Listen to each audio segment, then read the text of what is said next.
இந்த திராவிட கட்சிகள் என்ன பண்றான்னு பார்த்தீங்கன்னா, இந்த சமூக அமைப்புகள வந்து உள்ள விடாம கட் பண்றான். திமுக காரன் அவன் தான் முடிக்கணும்னு நெனைக்கிறான்.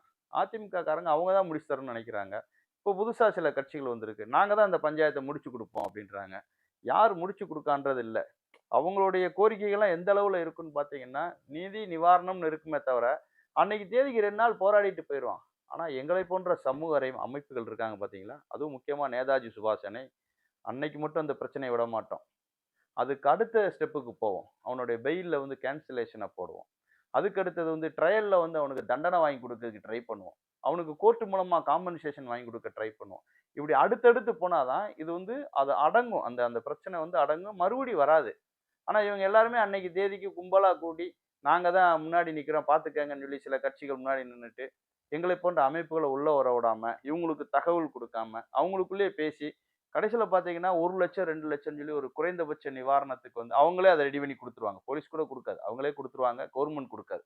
இவங்களே ரெடி பண்ணி குடுத்து, கவர்ன்மென்ட் குடுத்ததா கணக்கு காட்டி, இந்த கட்சி சார்பா குடுத்தாங்க அப்படின்ற மாரி காட்டி, அத ஒரு விழா மாரி கொண்டாடி, கடைசில பார்த்தீங்கன்னா, அந்த சாவையே இழிவுபடுத்திருவாங்க.